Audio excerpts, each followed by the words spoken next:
Imamat pasal 21 ayat 1 sampai 24. Kudusnya para imam.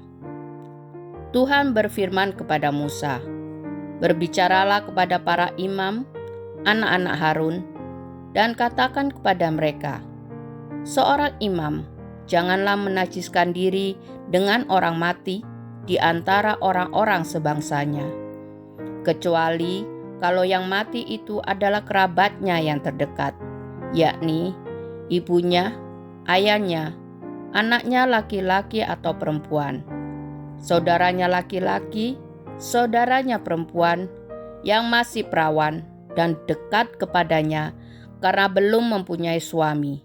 Dengan mereka itu bolehlah ia menajiskan diri. Sebagai suami, janganlah ia menajiskan diri di antara orang-orang sebangsanya, dan dengan demikian melanggar kekudusannya. Janganlah mereka menggundul sebagian kepalanya, dan janganlah mereka mencukur tepi janggutnya, dan janganlah mereka menggoresi kulit tubuhnya. Mereka itu harus kudus bagi Allahnya, dan janganlah mereka melanggar kekudusan nama Allahnya, karena merekalah yang mempersembahkan segala korban api-apian Tuhan, santapan Allah mereka, dan karena itu haruslah mereka kudus. Janganlah mereka mengambil seorang perempuan sundal atau perempuan yang sudah dirusak kesuciannya, atau seorang perempuan yang telah diceraikan oleh suaminya, karena imam itu kudus bagi Allahnya.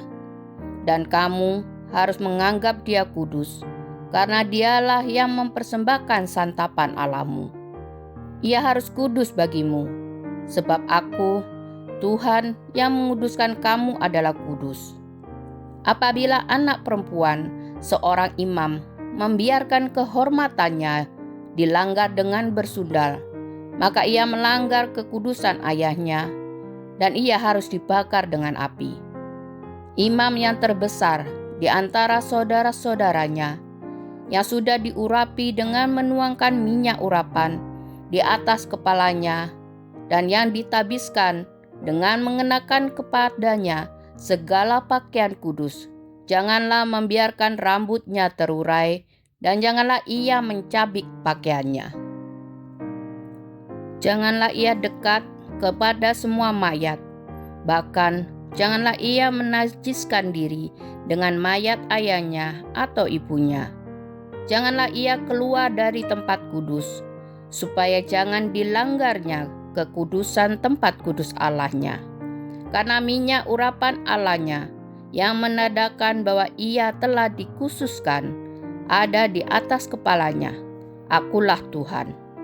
Ia harus mengambil seorang perempuan yang masih perawan, seorang janda atau perempuan yang telah diceraikan atau yang dirusak kesuciannya, atau perempuan sundal, janganlah diambil, melainkan harus seorang perawan dari antara orang-orang sebangsanya, supaya jangan ia melanggar kekudusan keturunannya di antara orang-orang sebangsanya, sebab Akulah Tuhan yang menguduskan dia. Tuhan berfirman kepada Musa, "Katakanlah kepada Harun begini, setiap orang dari antara keturunanmu turun-temurun yang bercacat badannya, janganlah datang mendekat untuk mempersembahkan santapan Allahnya. Karena setiap orang yang bercacat badannya tidak boleh datang mendekat. Orang buta, orang timpang, orang yang bercacat mukanya, orang yang terlalu panjang anggotanya, orang yang patah kakinya atau tangannya, orang yang berbongkol atau yang kerdil badannya, atau yang bular matanya, orang yang berkedal atau berkurap, atau yang rusak buah pelirnya. Setiap orang dari keturunan Imam Harun yang bercacat badannya, janganlah datang untuk mempersembahkan segala korban api-apian Tuhan. Karena badannya bercacat, janganlah ia datang dekat untuk mempersembahkan santapan Allahnya.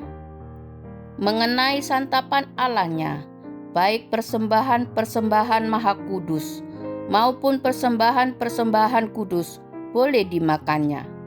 Hanya janganlah ia datang sampai ke tabir, dan janganlah ia datang ke mezbah, karena badannya bercacat, supaya jangan dilanggarnya kekudusan seluruh tempat kudusku. Sebab akulah Tuhan yang menguduskan mereka. Demikianlah Musa menyampaikan firman itu kepada Harun serta anak-anaknya dan kepada semua orang Israel.